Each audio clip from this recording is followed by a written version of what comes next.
Bonjour à tous, j'espère que vous allez bien, bienvenue pour cette nouvelle vidéo, c'est Matt et nous sommes le 11 décembre.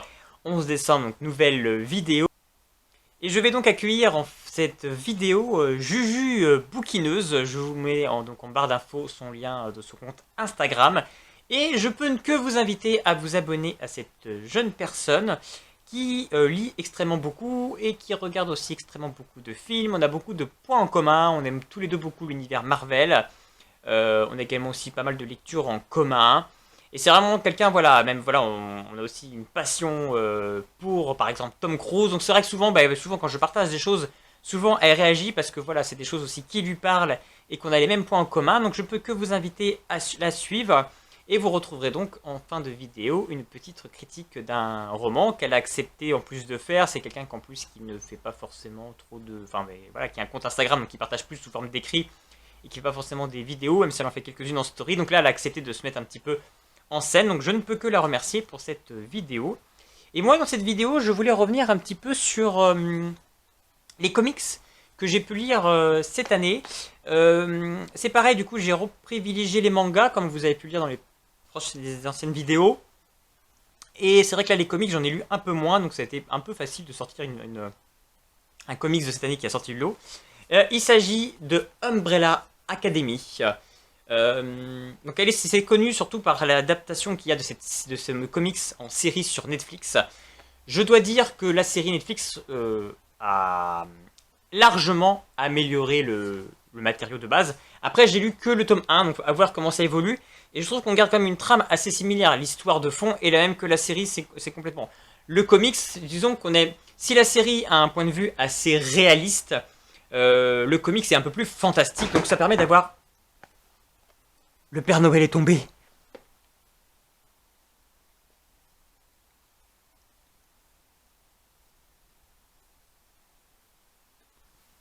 Et le comics permet d'avoir une vision plus fantastique de l'œuvre, donc qui est tout aussi intéressant. Je trouve que les dessins sont plutôt sympathiques, un petit peu en mode rétro, un peu à l'ancienne. Donc c'est plutôt pas mal du tout.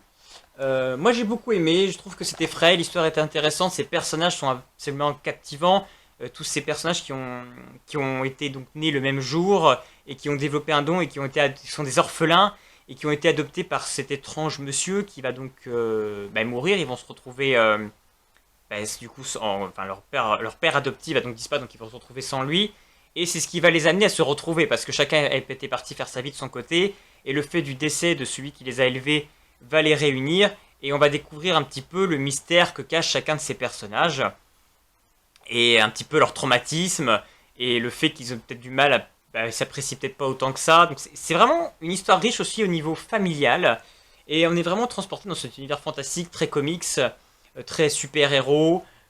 C'est vraiment très plaisant, mais ça super-héros d'une autre manière. Donc si vous avez aimé la série, je peux que vous inviter à découvrir ce comics parce que ça permet de découvrir un petit peu d'une autre manière cette excellente série. Et puis sinon, donc je vous laisse avec Juju Pouquineuse pour son avis livresque. Et puis nous on se retrouve demain pour une prochaine vidéo. Merci beaucoup. Hey, salut vous! Aujourd'hui, je viens vous parler de livres. Et comme il y a très peu de chances qu'on se connaisse, moi je suis Julie et je tiens le compte Bookstagram Juju Bouquineuse, où j'y partage ma passion, donc la lecture, mais aussi tout ce que j'aime à côté.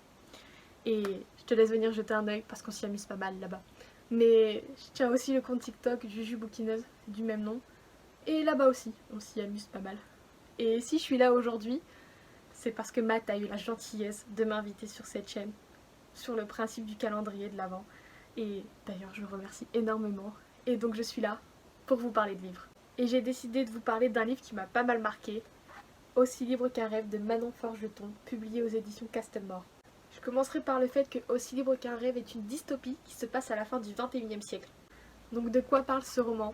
Eh bien, ce roman vous plonge dans une société où votre mois de naissance va définir votre avenir. C'est-à-dire, si vous avez la chance de naître en janvier, vous ferez le métier de votre choix, donc acteur, chanteur, tout est possible. En revanche, si vous naissez en décembre, vous allez devoir racler le fond de l'océan. Oui, bel et bien racler le fond de l'océan. Et donc, on va suivre l'histoire de deux jumelles, donc l'une qui est née le 31 décembre à 23h58 et l'autre qui est née le 1er janvier à minuit 17. Donc, comme vous l'avez compris, malgré le fait qu'elles soient jumelles, elles vont avoir une vie totalement différente. L'une aura donc la chance de faire le métier dont elle aura toujours rêvé, pendant que l'autre devra faire le métier dont elle n'a aucun contrôle ou elle n'aura aucun choix. Et pourtant ça ne va pas les empêcher de s'unir pour pouvoir combattre cette injustice, et ça principalement à partir du moment où ils vont rencontrer Cléano, qui est un jeune musicien qui a décidé de se rebeller. Ils vont donc partir à la recherche de renseignements, ils vont devoir faire des alliances, mais ils feront aussi face à la trahison, ils feront aussi des découvertes qu'ils n'auraient jamais dû faire, donc où est-ce que ça va les mener? Et surtout, est-ce qu'ils vont aller au bout de cette rébellion? Est-ce qu'ils vont réussir? Est-ce qu'ils vont arrêter cette tyrannie et cette injustice? Mais surtout, à quel prix vont-ils le faire? Mais ça, je vous laisse le lire pour le découvrir par vous-même. Et je suis totalement fan de ce livre, et ça, malgré mes nombreuses relectures. Je trouve le concept juste original dès le début, et que ce soit les personnages principaux, secondaires, que ce soit l'histoire, l'intrigue, tout ce qui va autour de ce livre, je trouve juste ça incroyable. J'ai adoré, j'ai été plongée dedans, et malgré le fait que je sois vraiment plongée dedans, je n'ai rien vu venir, et surtout le retournement de situation de fin, voilà. Mais je vous conseille vraiment, en plus c'est un livre qui se lit hyper rapidement, il y a 250 pages, c'est super rapide, c'est sans prise de tête, il n'y a pas de... c'est pas compliqué à comprendre, il n'y a pas de longueur non plus dans le livre. C'est le roman parfait pour une lecture simple et sans prise de tête. Je le conseille à tous les fans de dystopie mais aussi à tous les autres parce que ce livre en vaut le coup. J'espère sincèrement vous avoir donné envie de découvrir cette merveille. En attendant, je remercie encore Matt de m'avoir invité et je vous souhaite à tous une excellente journée.